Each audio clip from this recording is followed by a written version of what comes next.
Welcome, everybody. Thank you so much for coming today.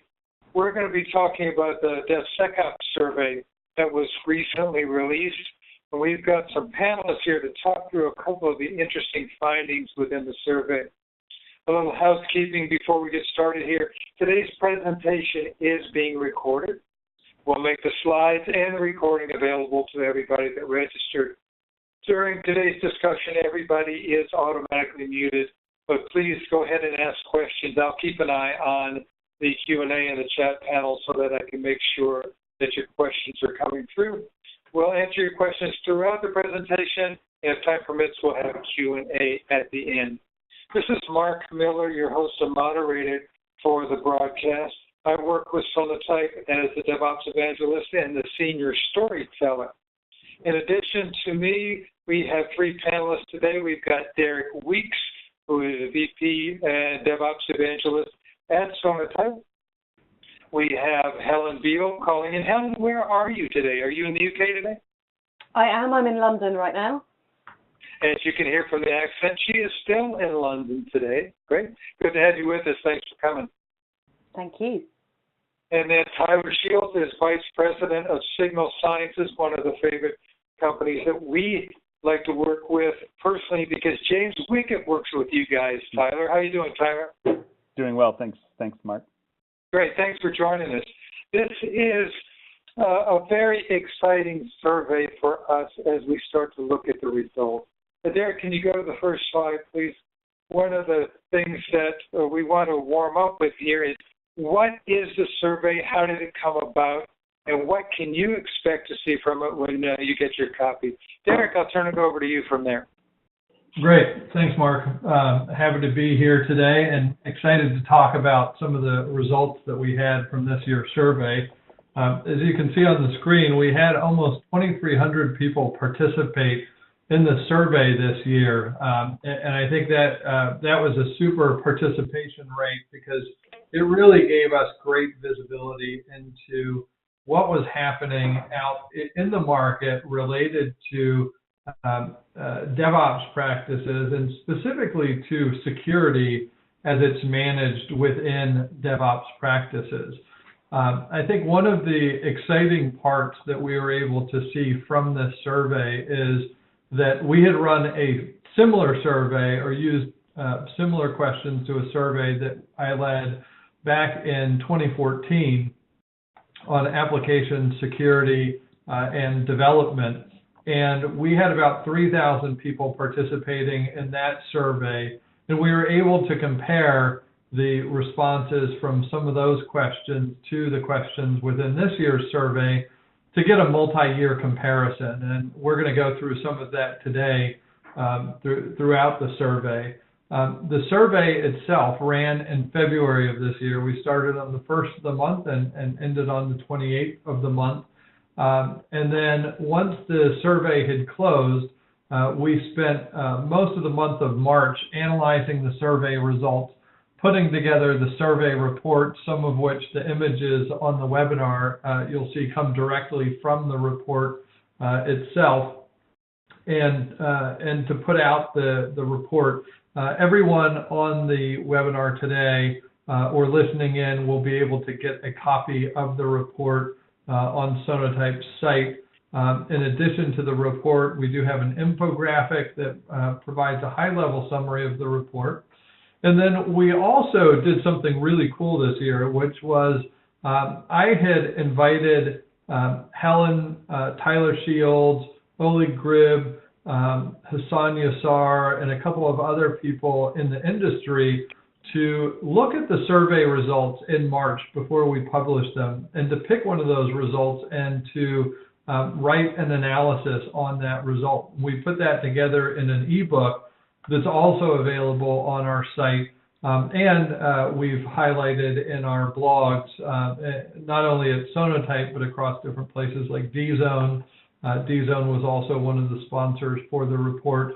But that allowed us to get a lot of visibility and really differing opinions on kind of what the survey data was telling us. And that's part of what I'm excited about on the panel today. Great, thanks, Derek. Let's go to the first slide here and let's see what we've got as far as return. So what is your role? Helen, I think you found this the most interesting and wanted to highlight this. What interested you about this slide?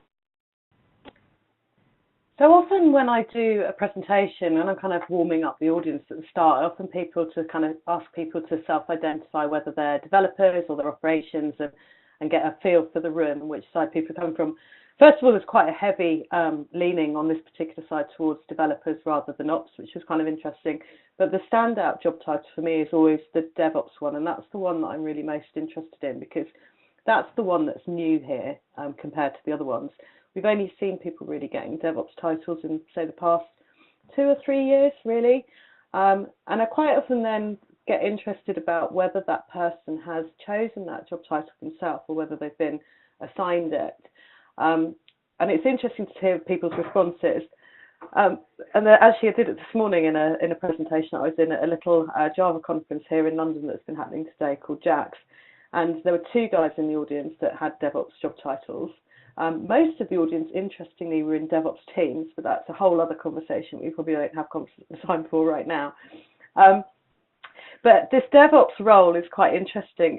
These guys had so they'd requested that role for themselves, but they totally identified with what I said in that often the first people that are given this job title become, actually one of the guys put it really well. He said a MISC job, so like a miscellaneous job. So they often become like the kind of repository for all DBA and release type tasks and the things that people don't really know what to do. Whereas, of course, what we're really trying to do when we give somebody responsibility to DevOps is get them to lead the charge and be the evangelists of this thinking through the organisation. So we're giving them the autonomy or an authority to be a change agent because, as we know, DevOps is not one person's job, it's everyone's job. So we want everybody in the organisation to take on that responsibility. So it was interesting to me for all of those lenses. Yeah, nice summary there. Tyler, as you're looking at this, are you surprised, or does this kind of line up with what you've been seeing, that 22% would align themselves with DevOps? Yeah, that 22% number absolutely jumps out at me, right?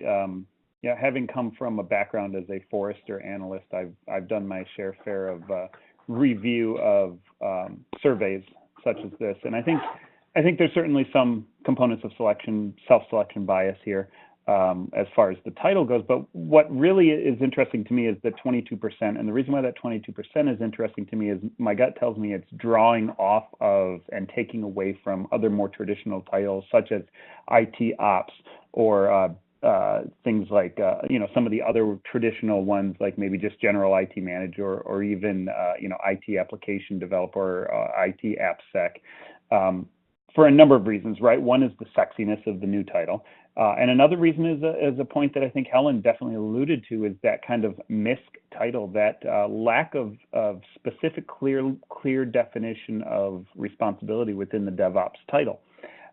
Which some people may view as a negative, but many others will view as a, hey, I get a very, very broad purview as a DevOps person. I'm not stuck in one silo. And what's going to be interesting is to track that growth rate of the self-selected DevOps people from a title perspective over time, as we see if it continues to draw away from or distribute out to some of these other title areas. Thank you, Tyler. Derek, that leads into the next slide. Can we go to the next one and see what we got there? So, Derek, this relates almost back to the previous one. You'd have to have some kind of maturity in your DevOps practice in order to be considered part of DevOps. It's almost a tautology. So, were you surprised when you saw the maturity level that people are self-selecting here? Yeah, I was definitely surprised, pleasantly surprised, I would say, when we saw the survey responses. Part of that might be that, we're running a DevSecOps survey, so we're going to attract a DevOps-related audience, to that to answer questions. So, there might be a bit of selection bias just on calling this out as a DevOps-related survey. But, in all the time that I spend kind of out in the market, out at conferences or DevOps days and conversations, The 26% having very mature DevOps practices, and that includes organizations that said, we have very mature practices